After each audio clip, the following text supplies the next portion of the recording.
Bismillahirrahmanirrahim. Assalamualaikum warahmatullahi wabarakatuh. Alhamdulillahirabbil alamin. Wassalatu wassalamu ala asyrofil anbiya'i wal mursalin wa ala alihi wa sahbihi ajmain, amma ba'd. Pertama-tama marilah kita panjatkan puja dan puji syukur kehadirat Allah Subhanahu wa taala yang telah melimpahkan rahmat serta karunia-Nya sehingga kita dapat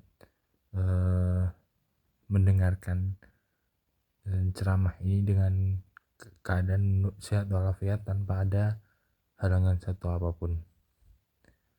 Tak lupa sholawat serta salam kita aturkan kepada junjungan kita Nabi Agung Nabi Muhammad Sallallahu Alaihi Wasallam yang kita tunggu syafaatnya di yaumul akhir nanti, dan insya Allah kita semoga menjadi salah satu orang yang mendapatkan syafaat beliau. Amin, amin ya rabbal alamin.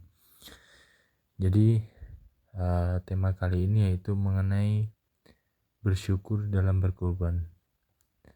Jadi jamaah yang dirahmati Allah Subhanahu wa taala, sudah menjadi kewajiban bagi kita semua untuk senantiasa memupuk rasa iman dan takwa kepada Allah Subhanahu wa taala. Oleh sebab itu, marilah kita meningkatkan takwa kepada Allah dengan berjuang sekuat tenaga, mematuhi segala perintah dan menjauhi segala larangannya. Jamaah yang dirahmati Allah Subhanahu wa taala, di umur dunia yang semakin tua ini kita tentu merasakan banyak manusia yang lebih mementingkan kuantitas daripada kualitas harta mereka. Jadi manusia di era modern ini banyak yang lebih mementingkan jumlah harta yang dimilikinya dibandingkan dengan keberkahan harta itu sendiri. Banyak sekali orang yang beranggapan bahwa hidup dan juga rezeki adalah matematika, yaitu 1 tambah 1 sama dengan 2. Padahal rezeki yang didapat dalam kehidupan ini tidak bisa dihitung dengan rumus matematika. Jadi di dalam hidup ini 1 tambah 1 memang 2, akan tetapi banyak cara untuk mendapatkan 2. Bisa yang seperti dicontohkan tadi, 1 tambah 1 sama dengan 2, atau 3 dikurangi 1 sama dengan 2. Dan namun bisa juga 1 tambah 1 itu menjadi 11, atau 1 tambah 1 itu bisa menjadi 0. Karena masing-masing dari rezeki manusia dan seluruh makhluk hidup di dunia sudah ditentukan oleh Allah Subhanahu wa taala. Sehingga rezeki tidak akan pernah tertukar atau salah alamat, karena Allah Subhanahu wa taala telah membagi-bagi rezeki terhadap orang-orang yang dikehendaki. Dan Allah Subhanahu wa taala berfirman yang artinya, "Dan aku tidak menciptakan jin dan manusia melainkan supaya mereka beribadah kepadaku."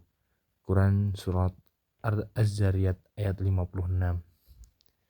Di antara wujud syukur yaitu dengan cara bersedekah dan berbagi rezeki kepada orang lain.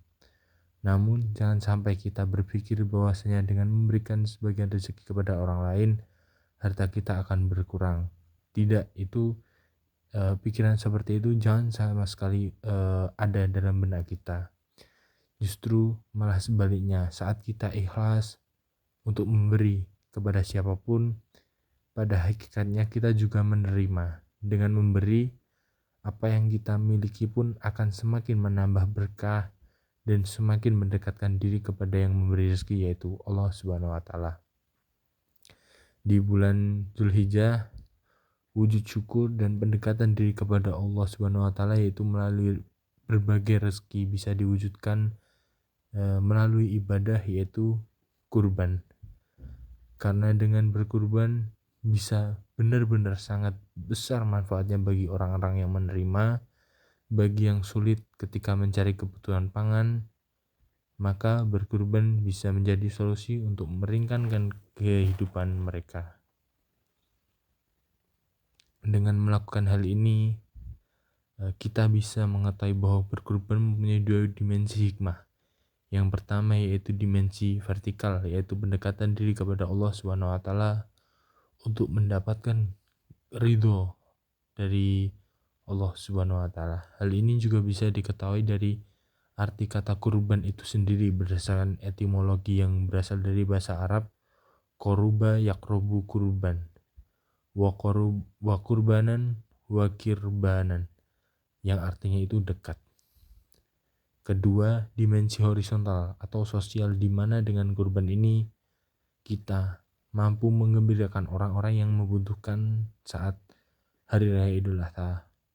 Rasulullah SAW bersabda melalui hadis yang diriwayatkan dari Aisyah radhiyallahu an, yang artinya, tidak ada satu amalan yang dikerjakan anak Adam atau manusia pada hari raya Idul Adha yang lebih dicintai oleh Allah dari menyembelih hewan, karena hewan itu akan datang pada hari kiamat dengan tanduk-tanduknya, bulu-bulunya, dan kuku-kuku kakinya. Darah hewan itu akan sampai di sisi Allah sebelum menetes ke tanah. Karenanya, lapangkanlah jiwamu untuk melakukannya. Hadis riwayat At-Tirmizi. Jamaah yang berbahagia, mungkin kurban ini apabila kita sudah mampu untuk melaksanakan kurban, maka segerakanlah untuk melaksanakan kurban. Karena seperti sudah saya jelaskan tadi, kita itu tidak akan pernah rugi. Kita memberi, kita juga menerima. Dan seperti yang dimensi yang kedua itu dimensi horizontal atau sosial. Kita apabila sudah mampu berkorban, kita melakukan kurban, melaksanakan kurban, itu juga berbagi kepada orang lain.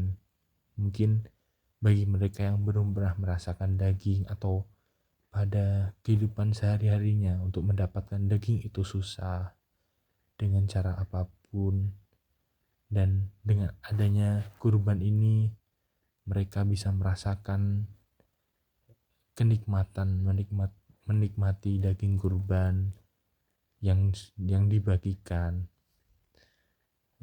Dan seperti yang sudah didapatkan dari Aisyah radhiyallahu anha tadi, tidak ada suatu amalan yang dikerjakan manusia pada hari raya Idul Adha yang lebih dicintai oleh Allah dari menyembelih hewan, yaitu kurban. Jamaah yang berbahagia, demikian tadi ceramah singkat yang bisa saya sampaikan pada hari ini. Semoga bermanfaat dan mudah-mudahan Allah Subhanahu wa taala menjadikan kita semua sebagai jiwa-jiwa yang dekat dengannya dan memiliki kepekaan sosial dengan saling berbagi terhadap sesama. Mungkin cukup itu saja yang bisa saya sampaikan. Apabila ada kurangnya, saya mohon maaf yang sebesar-besarnya. Billahi taufiq wal hidayah wa ridho wa inayah. Wassalamualaikum warahmatullahi wabarakatuh.